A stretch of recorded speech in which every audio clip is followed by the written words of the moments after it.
esteja convosco. Ele está no meio de nós. Proclamação do Santo Evangelho de nosso Senhor Jesus Cristo, segundo São João. Glória a vós, Senhor. Estava próxima a Páscoa dos judeus e Jesus subiu a Jerusalém. No templo, encontrou os vendedores de bois, ovelhas e pombas e os cambistas que estavam aí sentados. Fez então um chicote de cordas e expulsou todos do templo, junto com as ovelhas e os bois. Espalhou as moedas e derrubou as mesas dos cambistas. E disse aos que vendiam pombas: tirai isto daqui, não façais da casa de meu pai uma casa de comércio. Seus discípulos lembraram-se mais tarde que a Escritura diz: o zelo por tua casa me consumirá. Então os judeus perguntaram a Jesus: que sinal nos mostras para agir assim? Ele respondeu: destruí este templo e em 3 dias o levantarei. Os judeus disseram: 46 anos foram precisos para a construção deste santuário, e tu o levantarás em 3 dias? Mas Jesus estava falando do templo do seu corpo. Quando Jesus ressuscitou, os discípulos lembraram-se de que ele tinha dito e acreditaram na Escritura e na palavra dele. Palavra da salvação. Glória a vós, Senhor. A igreja coloca para nós a dedicação da Basílica de São João de Latrão, como ela é uma catedral de Roma. Mas por que a igreja faz uma festa de uma basílica específica do Vaticano para toda a Igreja Universal? Qual o sentido de dedicarmos uma igreja que muitos de nós nem teremos como conhecê-la, mas é considerada a primeira igreja, e uma igreja, a igreja do Papa? Porque o Papa, primeiramente, ele é o bispo de Roma. E quer colocar toda essa dimensão da unidade da igreja. Essa festa quer demonstrar para nós a dimensão dessa unidade. Nós estamos em união, em unidade com o bispo de Roma, Papa Francisco. Mas o mais importante de olhar essa dimensão dessa dedicação dessa igreja é percebermos aquilo que nos fala o profeta Ezequiel, nessa figura, nessa imagem, nessa visão que ele tem. O profeta Ezequiel é um dos profetas que todas as profecias que foram a ele reveladas é cheia de muito de significados. E mostrando essa dimensão dessa igreja, desse templo, que ele vê a água que corre e que faz o mar ficar saudável, uma água limpa para os animais, para as plantas, frutos e folhas que servem de remédio.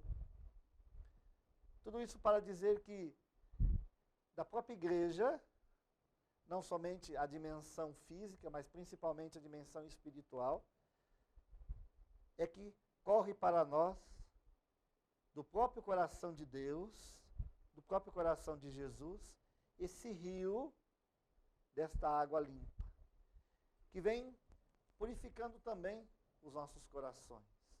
Porque é da igreja, através dos sacramentos, que nós buscamos a força para a nossa caminhada, para o nosso testemunho de fé. É na igreja que nós buscamos a força para continuarmos fazendo o reino de Deus acontecer no nosso meio. É esse rio, esta graça que jorra do próprio coração de Deus para o coração de cada um de nós.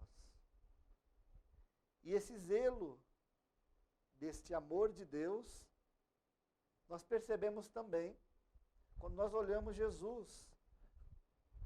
E é uma das poucas vezes que Jesus fica irado. Ele sempre procurava ser o mais calmo possível em muitas situações. Mas no evangelho de hoje, Jesus assume uma postura de mostrar como tem que ser o cuidado com as coisas de Deus. Os judeus transformaram o templo em um comércio. Eles inventaram uma moeda de troca, porque dizia que o dinheiro que entrava, dinheiro romano, não era permitido, era um dinheiro pagão, um dinheiro amaldiçoado, então tinha que ter a troca. Então inventaram uma moeda, aqueles que chegavam com o dinheiro do comércio, o dinheiro romano, a moeda romana, tinham que fazer a troca, então tinha os cambistas.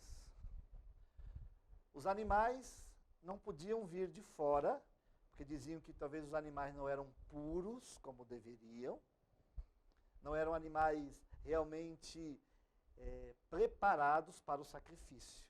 E aí então as pessoas tinham que comprar do próprio templo os animais. Então imagina a confusão que era, tantos sacrifícios que aconteciam.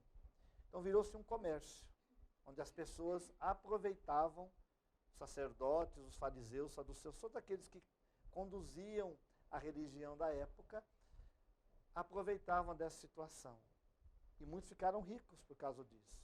Eles não estavam preocupados com a dimensão religiosa, e sim com a dimensão financeira, apenas se enriquecer com a estrutura religiosa que o templo tinha. Usavam da religião para se promover. E aí Jesus se ira com isso, os expulsa daquele lugar, com autoridade, e ele fala, destruam esse templo e eu vou reconstruir em 3 dias. Jesus não falava realmente da realidade do templo físico, mas ele falava do seu próprio corpo, porque a igreja precisa estar edificada em Jesus. Senão é apenas um templo, uma casa, uma estrutura. Pode ser bonita, pode ter uma beleza externa, estética, mas a igreja, o mais importante, não é a sua parte externa, não é a sua estética, mas sim que a igreja está edificada em Jesus. Porque a igreja não é o espaço físico somente. Nós sabemos que em muitos lugares as pessoas não se reúnem num espaço físico determinado. Em muitos lugares as pessoas se reúnem debaixo das árvores, nas casas, em situações bem atípicas de uma realidade de estrutura de igreja que nós estamos acostumados. Mas é igreja, porque a igreja é formada por nós, seres humanos, pelos filhos e filhas de Deus. Isso é o mais importante. A estrutura, claro que nos ajuda, mas o mais importante é porque nós estamos edificados em Jesus. Então essa festa de hoje quer nos lembrar disso, que nós somos igreja, que nós somos chamados também a edificar a igreja de Deus. O cuidado que temos que ter, não nos apegar tanto à questão externa, mas sim o mais importante, nos apegarmos em Jesus. Ele que edifica a igreja. É dele que jorra a água da vida. Esse rio que mais uma vez quer ser derramado sobre nós, vem do próprio coração de Jesus. Do lado aberto de Jesus, fonte da igreja, jorrou sangue e água. E é esse rio que continua jorrando continuamente para cada um de nós. Que busquemos isso, principalmente nesse tempo onde a igreja é tão maltratada, a igreja está sendo tão perseguida. É importante, cada um de nós, meu irmão, minha irmã, nos apegarmos nesse rio, desse lado aberto de Jesus, que jorra a graça para nós. Se Jesus é aquele que nele a igreja se solidifica, se edifica, as forças do mal, os inimigos da Santa Igreja não vão destruir jamais a igreja, porque ela está edificada em Jesus. Podem destruir templos externos, pedras, mas a igreja edificada em Jesus, pedra viva, continua de pé até a segunda vinda de Jesus. Louvado seja nosso Senhor Jesus Cristo. Para sempre seja louvado. E confiantes nesse Senhor que edifica a sua igreja, façamos os nossos pedidos.